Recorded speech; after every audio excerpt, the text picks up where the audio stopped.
Miss হবে না আপনার পছন্দের টিভি শো। দেখুন জি5 অ্যাপে একদম ফ্রি। সমস্ত সাক্ষী এবং প্রমাণ মাথায় রেখে আদালত এই সিদ্ধান্তে পৌঁছেছে যে ডক্টর আদিদেব লাহিড়ী নির্দোষ। দিয়া, তুমি বল, সত্যি কথাটা বল।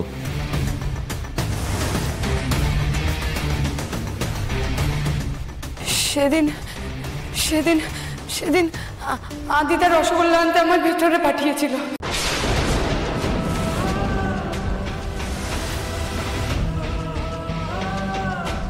ছোট, অনেক টাইম হয়ে গেল, আমাদের উকিলটা আসছে না কেন এখনো? সেটাই তো, সওয়াল শুরু হয়ে গেছে, এখন এসে উঠতে পারেননি। সুপায়ন, একটু দেখো না, মানে ওর ফোন করে দেখো না। হ্যাঁ হ্যাঁ, দেখছি দেখছি দেখছি।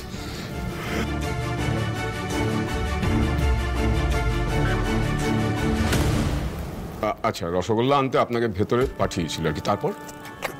ভেতরে যেতেই ওরা আমার মুখ চেপে ধরে।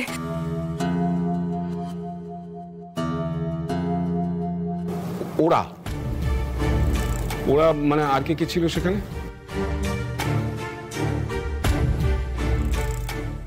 আদিদা আর ওর তিনজন বন্ধু।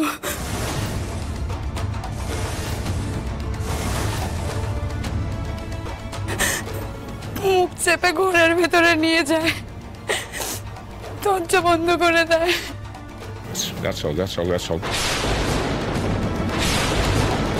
মানে তারপর ওরা আপনার উপর শারীরিক নির্যাতন করে, তাই তো?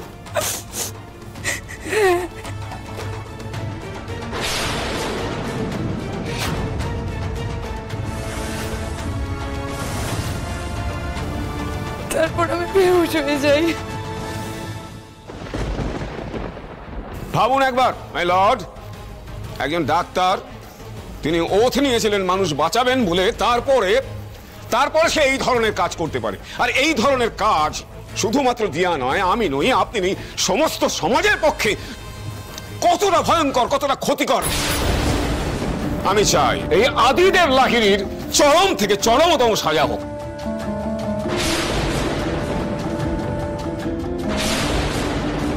না না না না না, ওনার এই যুক্তিকে তো কাটাতে হবে।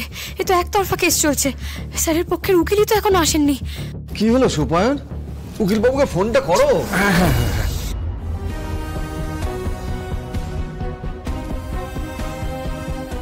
কি তো আচ্ছা মুশকিলে পড়ে গেল। আমি কেস হাতের বাইরে যাওয়ার জন্য গায়েব করলাম উকিলকে, আর এখন আমাকেই খুঁজে আনতে বলছে। মামার বাড়ি আপনার নাকি? হ্যালো, হ্যাঁ উকিল বাবু, আপনি কোথায়, কত দূর? এ বাবা, মানিটা কি? আপনি আসতে পারছেন না? আরে আমরা এখন তো বিপদে পড়ে। আসবেন না তাহলে উকিল? হে ভগবান, এখন যদি জজ সাহেব রায় ঘোষণা করে দেন, না না, এ হতে পারে না। কিছু একটা ব্যবস্থা তো নিশ্চয়ই হবে, কিছু না কিছু একটা নিশ্চয়ই হবে। সাজা শোনানোর আগে আমি আদিদেব লাহিড়ীর পক্ষের উকিলের সওয়াল শুনতে চাই। শুনবেন কি করে মাই লর্ড? প্রসিড করবার মতন তো কেউ এখানে নেই। ওনার হয়তো হতে পারে যে ওনার হয়ে কেউ দাঁড়াতে চাইছেন না। এটা কি করে সম্ভব? উকিল আসেনি, এটা বারবার কেন হচ্ছে বলুন তো? কি বলবো স্যার, কেন হচ্ছে সেটা আপনিও জানেন, আমিও জানি। দেখুন, আমরা উকিল হলেও আমাদেরও বিবেক বলে একটা বিষয় থাকে, আছে মাই লর্ড। হয়তো ওনার পক্ষে কোনো উকিল দাঁড়াতেই চাইছেন না। আদালত আবেগে চলে না, এখানে যুক্তি এবং প্রমাণ, এটাই শেষ কথা। আদিদেব লাহিড়ী, আপনার উকিল না এলে আমি কিন্তু সাজা ঘোষণা করব।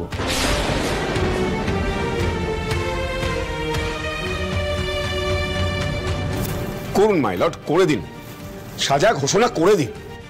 না না না না না, এটা হতে পারে না।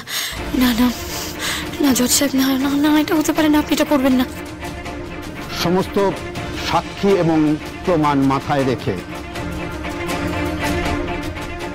আদালত এই সিদ্ধান্তে পৌঁছেছে যে ডক্টর আদিদেব লাহিড়ী নির্দোষ।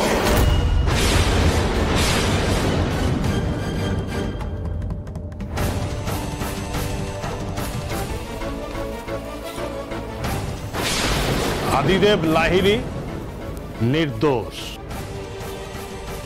জেঠু, মিলর্ড,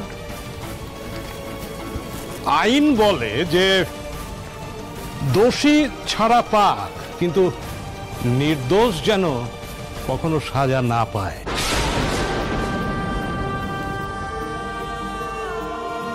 একজন নির্দোষকে সাজা দেবেন না। আমি এই আদি লাহিড়ীর হয়ে এই কেসটা লড়তে চাই মিলর্ড।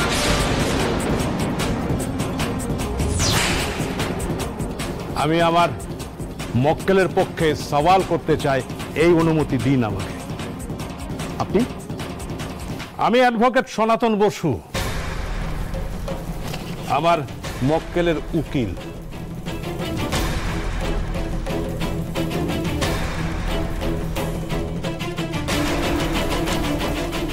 জেঠু, কালকে ওভাবে চলে যাওয়ার পর যে আপনি আসবেন আমি সত্যি ভাবিনি। ওরে, আমাদের ভাবনায় কি দুনিয়া চলে নাকি রে? হ্যাঁ, আমাদের সবার টিকি বাঁধা আছে যুক্তিতে, বুঝলি না? তুই একজন নির্দোষকে ছাড়াতে চাইছিস, সেটা তোর যুক্তি? হ্যাঁ, তুই এটা শোনার পর আমি বাড়িতে বসে থাকবো? কি করে ভাবলি? চলে এলাম।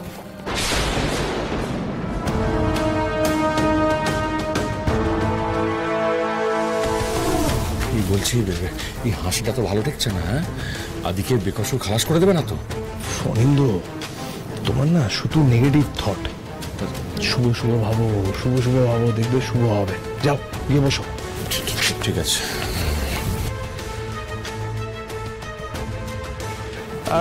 মিলর্ড, সরি, আমি এখানে আসতে কিঞ্চিত দেরি করে ফেললাম, কিন্তু না, আমি ভাবছি যে না, আমি ঠিক সময়ে উপস্থিত হয়েছি। আসলে ওই দরজার বাইরে দাঁড়িয়ে একটা খটকা আমার কানে এলো। সেটা বোধহয় আমার এই লার্নেড উকিল সাহেব সেটা খুব একটা খেয়াল করেননি। যাই হোক, উনি তো আবার এই রায়দানের জন্য একেবারে উদ্গ্রীব হয়ে বসে আছেন। আমি একটু প্রশ্ন করে নিই। হ্যাঁ, আচ্ছা, দিয়া দেবী, ও সরি মিলর্ড, আমি দিয়া দেবীকে কিছু প্রশ্ন করতে চাই। করুন। আচ্ছা দিয়া দেবী, কোর্টের বয়ানে গতদিন আপনার বাবা মা বলেছেন যে ওই ঘরে আদি একাই ছিল, কিন্তু আজ আপনি বলছেন যে ওই ঘরে আদি শুধু একা ছিল না, তার সঙ্গে আরো 3 জন ছিল। তো আপনার বয়ানে এত অসঙ্গতি কেন?